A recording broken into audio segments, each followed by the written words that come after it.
A black belt champion kicked a royal guard directly in the face, sending his bearskin cap flying. But when the ceremonial statue suddenly moved, the martial artist's tournament training couldn't save him from what came next. The crowd watched in stunned silence as years of arrogance met military reality. Now, before we continue, let us know in the comments where you're watching from. Also, make sure to check out our second channel, Guard Patrol, linked in the pinned comments, because we upload daily at the same time on both channels. So, subscribe to both and never miss a powerful story. The dawn light cast long shadows across Buckingham Palace as tourists began to gather, cameras ready to capture the iconic changing of the guard. Among them stood Ryan Chen, his designer tracksuit and confident swagger setting him apart from the crowd. At 32, Ryan had built his reputation as one of America's most decorated martial arts champions, with 3 international titles and a chain of elite dojos across California. His Instagram bio said it all: undefeated, untouchable, unstoppable. "This is what they call security," Ryan scoffed, eyeing the motionless royal guard standing at attention. He adjusted his custom Rolex, a gift from his latest sponsor. "In my world, a fighter who stands still is just asking to get knocked down." The 4 men surrounding Ryan, his training partners and devoted followers, nodded in agreement, their matching team jackets identifying them as members of Chen's elite combat system. They formed a protective semicircle around their leader, an instinctive formation developed through years of tournament competitions. "Remember Tokyo last year?" one of them said, grinning. "That Swedish champion who said he was unbeatable didn't last 40 seconds in the ring with you." Ryan's eyes narrowed as he studied guard William Harrington, whose scarlet tunic and bearskin cap stood in stark contrast to the modern glass and steel of Ryan's fighting cage. At 28, Harrington had served with distinction for 8 years, though nothing in his impassive expression revealed the 3 tours of duty in Afghanistan or the night operation in Syria that had earned him a quiet medal ceremony at the Ministry of Defense. "Look at that stance," Ryan muttered, professional assessment mixing with derision. "Completely vulnerable, no centre of gravity, no defensive posture." He rolled his shoulders, the movement rippling through muscles honed by thousands of hours of training. All that ceremonial garbage would get him destroyed in a real fight. A few tourists nearby glanced nervously at Ryan's group, sensing the unmistakable energy of contained aggression.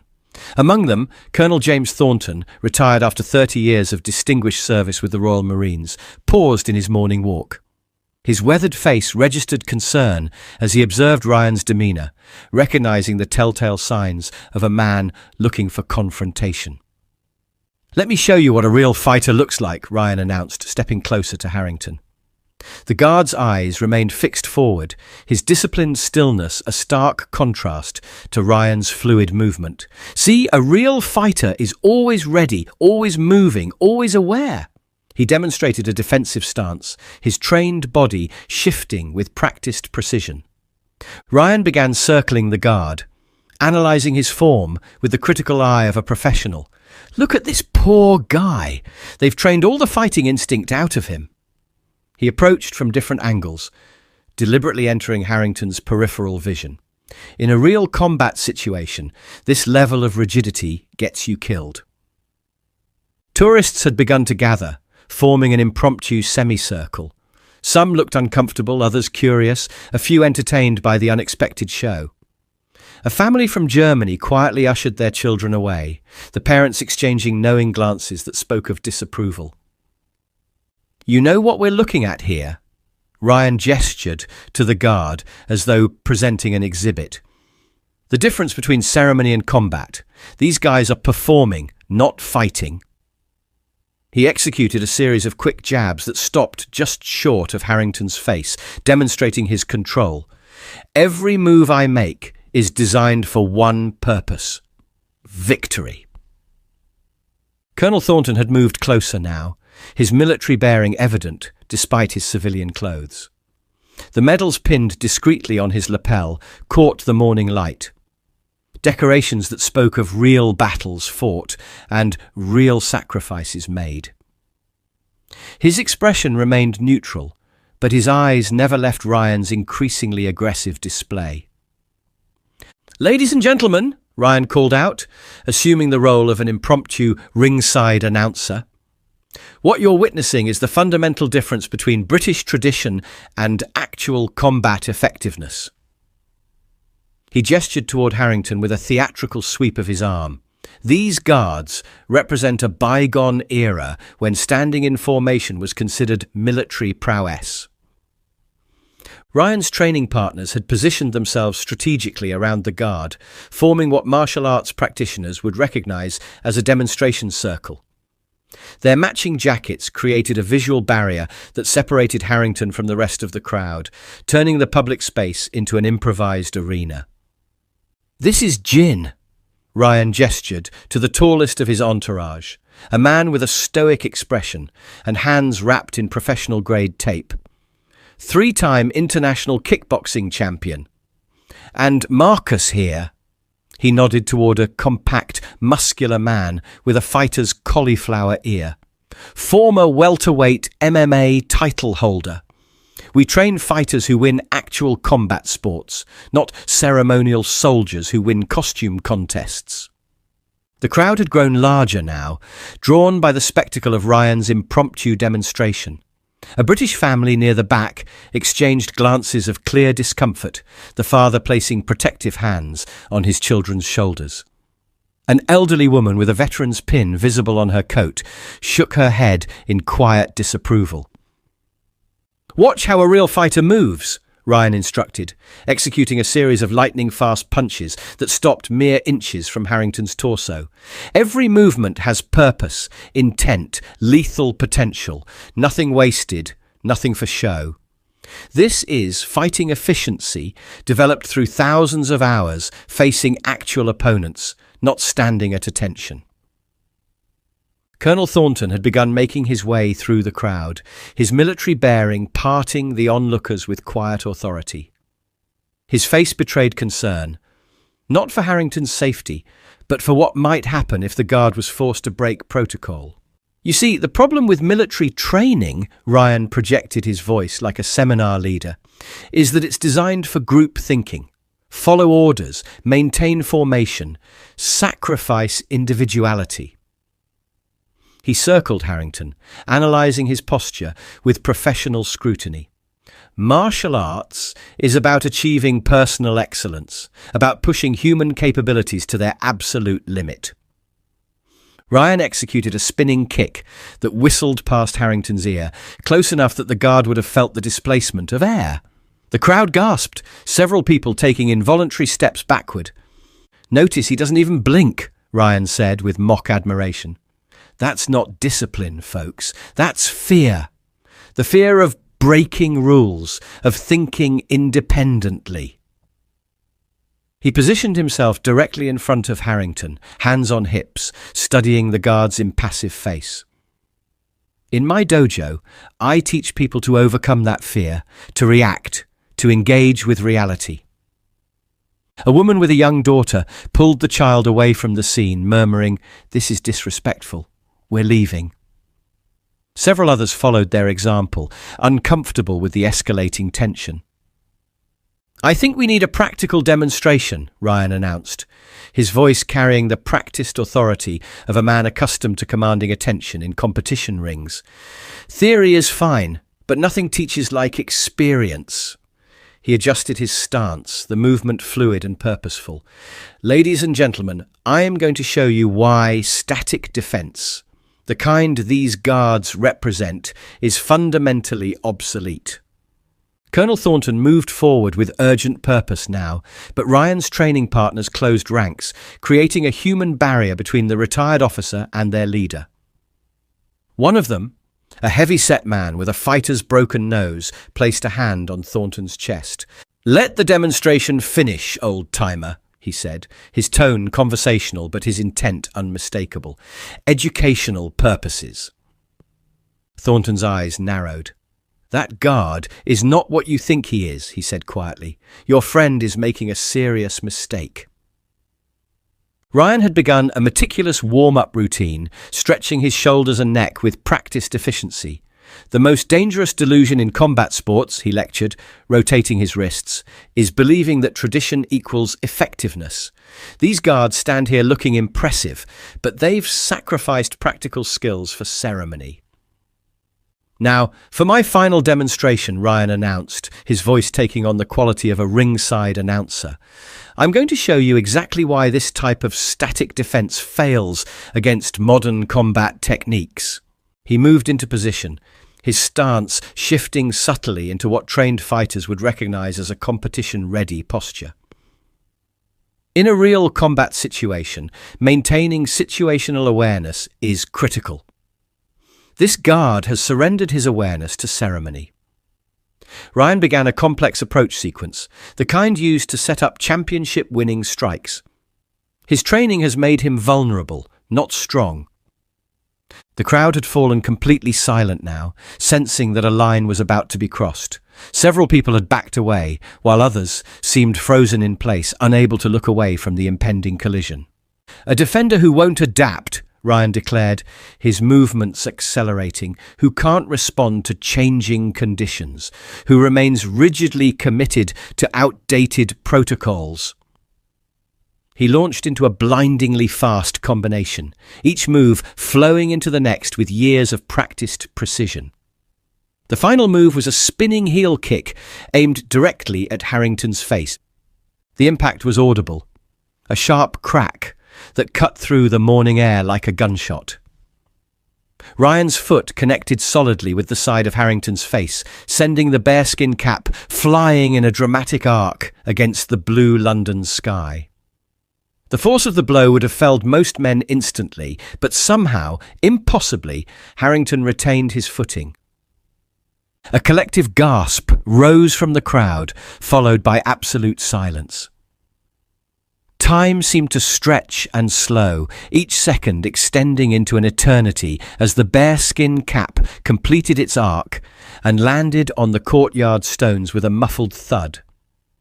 Ryan recovered his balance with practiced efficiency, a triumphant smile beginning to form on his lips. "And that," he announced to the stunned audience, "is why—" His words died in his throat as he registered what was happening before him. Harrington hadn't fallen, hadn't staggered. His head had snapped sideways with the impact, but his body had absorbed the blow with the resilience of someone who had endured far worse.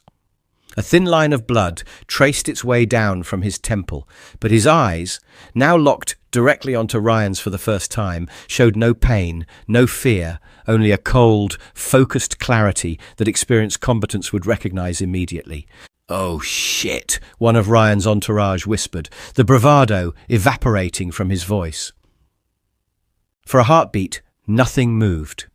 The crowd held its collective breath. Colonel Thornton had stopped speaking into his phone, his expression shifting from concern to something closer to grim anticipation. Then Harrington moved. It wasn't the clumsy response of a ceremonial figure unaccustomed to actual combat. It was the precise, economical motion of a predator who had stalked targets through mountain passes and urban conflict zones. His ceremonial rifle clattered to the stones as Harrington closed the distance between himself and Ryan with a speed that belied his formal attire. Ryan, to his credit, recognized the danger instantly and shifted into a defensive stance. "Now we're talking," he said, but the confidence in his voice had hollowed. "Let's see what they actually teach you soldiers." The guard's first strike interrupted Ryan's taunt with brutal efficiency. It wasn't showy or dramatic, just a textbook perfect combat move delivered with the force of someone who had applied such techniques in life or death situations. Ryan blocked instinctively, his trained reflexes responding before his brain could process what was happening, but the impact still sent him staggering backward. The guard didn't speak, didn't posture, didn't play to the crowd. He moved with the focused intensity of someone executing a mission parameter rather than performing for spectators. His expression remained professionally neutral, even as he systematically dismantled the martial artist's defenses with clinical precision. Ryan attempted a counterattack, launching a kick that had won him tournaments across 3 continents. Harrington caught the leg in mid-air and with one decisive motion took the champion to the ground. The impact knocked the wind from Ryan's lungs, his eyes widening with the sudden humbling recognition that he was drastically outmatched. Guard Harrington maintained his position, one knee precisely placed on Ryan's sternum. Enough pressure to immobilize, but not injure. The martial artist's surprise had given way to a competitor's instinct to counter, but each attempt to regain advantage was met with subtle adjustments that rendered his extensive training ineffective. "Stay down," Harrington spoke for the first time, his voice carrying the quiet authority of command rather than the anger of someone who'd been assaulted. "This ends now." Colonel Thornton stepped forward, Ryan's entourage no longer attempting to block his approach. "I believe," he addressed the martial artist with military precision, "you've just received a practical education in the difference between performing combat and experiencing it." Ryan struggled ineffectively against Harrington's hold. "What the hell? You can't—" "Guard Harrington can do considerably more than he's currently demonstrating," Thornton cut him off, his tone conversational yet edged with steel. Before his assignment to the Queen's Guard, he served with the Special Reconnaissance Regiment, 4 combat deployments, 2 distinguished service commendations. He paused, allowing the information to sink in. "The ceremonial duties you've been mocking require the highest levels of discipline from soldiers who've already proven themselves in actual combat." The crowd had reformed at a safer distance, their expressions a mixture of shock and dawning understanding. Palace security personnel were approaching rapidly across the courtyard, their radios crackling with urgent communications. "SRR," one of Ryan's training partners repeated, his previous bravado completely evaporated. "Those guys are—" "Not to be trifled with," Thornton finished for him. "Quite right." Harrington maintained his position, his breathing controlled and even despite the exertion of the brief confrontation. The thin line of blood from Ryan's kick had traced a path down his cheek, but his expression remained professionally detached, the same focus he'd maintained during night operations in environments far more dangerous than this palace courtyard. "Every guard standing ceremonial duty," Thornton continued, addressing not just Ryan but the gathered tourists, "is an active duty soldier with extensive combat training and, in many cases, battlefield experience. The discipline you mistook for weakness, Mr. Chen, is the same discipline that keeps them effective in situations where your tournament training would prove fatally inadequate." Ryan had stopped struggling, a new awareness dawning in his eyes. He moved like— "I didn't expect—" "No, you wouldn't have," Thornton nodded. "Competition fighting and combat operations develop entirely different skill sets. Your techniques are impressive in controlled environments with rules and referees. Guard Harringtons are effective in environments where the consequences of failure aren't measured in lost points." Palace security had arrived now, surrounding the scene with professional efficiency. Their commander, assessing the situation at a glance, approached Colonel Thornton with respectful recognition. "Colonel, sir, we'll take it from here." Thornton nodded. "I believe Guard Harrington has the situation well in hand, Lieutenant. Mr. Chen here decided to test the reflexes of the Queen's Guard in a rather direct fashion." The security officer's expression hardened as he took in the scene. The bearskin cap still lying on the stones, the thin streak of blood on Harrington's face. "I see, that's a serious offence, sir." "Indeed it is," Thornton agreed. "Assault on a serving member of His Majesty's forces, disruption of ceremonial duties, and I suspect several other charges that the Crown Prosecution Service will enumerate with their characteristic thoroughness." Harrington looked to his commanding officer for instruction. At a subtle nod, he released his hold on Ryan, rising to his feet with the same fluid precision that had characterized his response. He stepped back, resuming a posture of parade ground attention despite the absence of his bearskin cap. The tourists had formed a respectful semicircle around Colonel Thornton, their cameras forgotten as they absorbed the reality of what they had witnessed.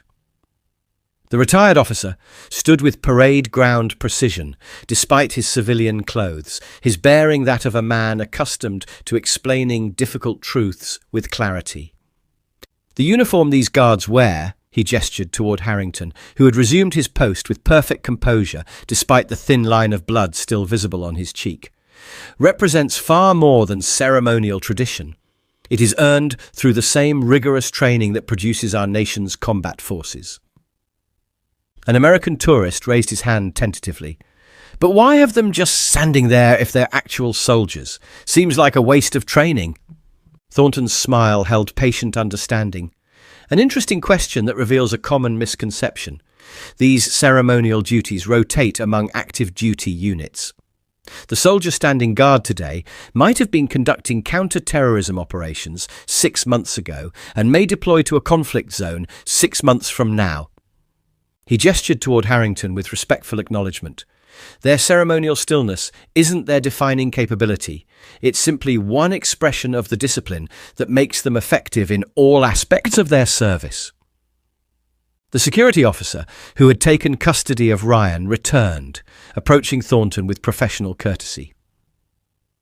"Colonel, Mr. Chen is being processed for formal charges. Given the public nature of the incident and the injury to Guard Harrington, the charges are quite serious." Thornton nodded. "As they should be. Assaulting a serviceman on duty is not a matter the Crown takes lightly." "He's requesting to speak with Guard Harrington," the officer added, his tone neutral, but his expression sceptical. "Says he wants to apologize properly." Thornton glanced toward Harrington, who gave an almost imperceptible nod despite maintaining his forward gaze. "I believe that can be arranged once his duty shift concludes," Thornton responded, "though I suspect Guard Harrington's commanding officer will have the final word on that matter." What Mr. Chen failed to understand, what many civilians understandably don't recognize, is that military excellence isn't measured by the same metrics as competitive sports. In competition, the goal is to demonstrate superior technique within established rules. In military service, the goal is effective mission completion, often under conditions where rules are secondary to survival. He gestured to Harrington's immaculate uniform, now slightly marred by the confrontation.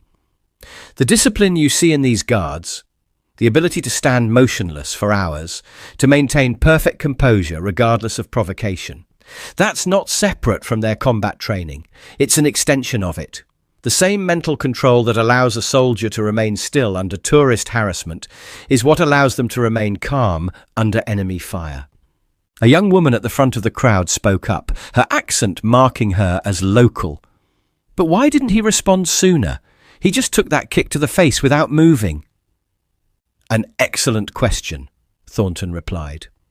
"Military protocol establishes clear parameters for when a guard may break ceremony and respond to a threat. They are trained to exercise maximum restraint, to distinguish between irritating behavior and genuine danger." His explanation carried the weight of someone who had both followed and issued such orders. Guard Harrington demonstrated that restraint perfectly. He responded only when directly assaulted, and even then, his response was precisely calibrated to neutralize rather than harm. A palace staff member approached, carrying a first aid kit. After a brief exchange with Thornton, she moved toward Harrington, who maintained his position as she carefully cleaned the blood from his face. The guard's eyes remained fixed forward throughout the process, his discipline unbroken even during this necessary intervention. "To stand guard at these posts," Thornton continued once the staff member had finished, "is considered one of the highest honours in military service. These men are selected not just for their ceremonial precision, but for their exemplary service records. The bearskin cap and scarlet tunic aren't costumes, they're recognition of excellence." He smiled slightly, a rare break in his formal demeanour. If Mr. Chen had bothered to research before his demonstration, he might have discovered that many of these guards have combat decorations that would fill a display case far more impressive than any tournament trophy cabinet. As afternoon shadows lengthened across Buckingham Palace's courtyard, Guard William Harrington emerged from the guard quarters in his standard combat uniform rather than ceremonial dress. The military physician had thoroughly examined the impact site, noting with professional approval Harrington's instinctive reaction that had turned what could have been a jaw-breaking blow into a glancing impact. "You rolled with it perfectly," the doctor had commented while applying antiseptic to the cut. "Textbook defensive reaction." Harrington had merely nodded. The instinct to minimize impact damage had been drilled into him during countless hours of close-quarters combat training that emphasized survival over spectacle, efficiency over showmanship. The medical assessment had confirmed what he already knew. No significant injury from Ryan's kick, just superficial bruising that would fade within days. He'd endured far worse in training exercises, let alone combat deployments in regions whose names rarely appeared in news reports. Inside the security office, Ryan Chen sat alone, his designer tracksuit now rumpled, his championship confidence deflated by the reality of criminal charges and the humbling experience of being so thoroughly outmatched. When Harrington entered, Ryan stood immediately, his body language communicating a respect entirely absent from their earlier encounter. "Guard Harrington," the security officer nodded. "Mr. Chen has been formally charged, but he requested this conversation before processing continues." Harrington's nod was professional, neither friendly nor hostile. "Understood." "I'll be right outside," the officer added, stepping out and closing the door behind him. For a moment, the two men regarded each other in silence, the martial arts champion and the soldier, each recognizing something in the other that had been obscured by their roles and Ryan's assumptions. "That was SRR training, wasn't it?" Ryan finally asked, his voice quieter than before, the performative quality gone. "I've trained with Special Forces guys from 3 countries. Never seen anything quite like what you did." "We adapt techniques to operational requirements," Harrington replied simply, neither confirming nor denying the specifics of his military background. Ryan's laugh held no humour. "Operational requirements. Right." He gestured to the chair opposite him. "Mind if we talk for a minute? Man to man." Harrington took the offered seat, his posture military straight, even in this informal setting. "I'm listening." "I screwed up," Ryan admitted bluntly. "Completely misjudged what I was looking at. When I saw you standing there, I saw—" He hesitated, searching for words. "A target," Harrington finished for him, "not a fellow professional." Ryan nodded, genuine regret crossing his face. "That's exactly it. In my world, everything's about demonstrating superiority, proving you're the best." He looked down at his hands. The hands that had won championships, but had proven ineffective against Harrington's disciplined response. "I didn't understand what I was actually looking at." "Few civilians do," Harrington replied, his voice neutral but not unkind. "That's by design." "The stillness," Ryan said, looking up again. "I thought it was just ceremony, just tradition, but it's actually—" "Control," Harrington finished. "The same control that allows us to stand motionless for hours, allows us to make split-second decisions under fire without panicking." Ryan nodded slowly, processing this revelation. "In competition, everything I do is designed to be seen, to impress judges and spectators. What you did—" He shook his head. "There was nothing showy about it, just effective." "Different training for different purposes," Harrington said, echoing Colonel Thornton's earlier assessment. "My job isn't to win points or impress audiences. It's to complete objectives and protect lives." "They're going to make an example of me, aren't they?" Ryan asked, glancing toward the door where the security officer waited. "Likely," Harrington confirmed without emotion. "Assaulting a guard on duty is taken very seriously." Ryan accepted this with surprising composure. "Fair enough. I earned whatever comes next." He straightened in his chair, making a visible effort to face his situation with dignity. For what it's worth, I'm sorry. Not just for the kick, but for the disrespect before that. For not recognizing what was in front of me. Harrington studied him for a moment, assessing the sincerity of the apology. Whatever he saw apparently satisfied him because he gave a single precise nod. Acknowledged. As he stood to leave, Ryan spoke again. One last question. When I kicked you, most men would have gone down, or at least staggered. You barely moved. How? Harrington paused at the door, his expression unchanging, but something almost like professional respect entering his voice. When you've had real IEDs detonate nearby, a kick to the face is just another Tuesday. He left without waiting for a response, returning to his unit and his duties with the same disciplined precision that had characterized his entire response to the incident. Behind him, Ryan Chen remained seated, faced with the humbling realization that there were different kinds of strength in the world, and that he had only mastered one of the lesser varieties. Back at his post the following day, Guard Harrington stood at attention, his bearskin cap restored, his uniform immaculate. No trace remained of the previous day's confrontation, but tourists who approached now did so with a new respect, their cameras more discreet, their admiration more genuine. Colonel Thornton, passing by during his morning walk, paused to observe the guard and the respectful distance maintained by the visitors. He smiled slightly, nodding in satisfaction before continuing on his way. Sometimes, he reflected, the most effective lessons about respect weren't taught through words, but through demonstrations that revealed the truth behind appearances. What would you have done in Ryan's situation? Would you have seen past the ceremonial uniform to recognize the combat veteran beneath? Or would you, like many, have mistaken stillness for weakness? Let us know your thoughts in the comments below. Don't forget to like this video, subscribe to our channel for more stories that reveal the truth behind ceremonial traditions, and hit that bell icon to be notified when we upload our next video. Make sure to check out our previous videos appearing on your screen right now, and we'll see you again tomorrow at the same time with another brand new video.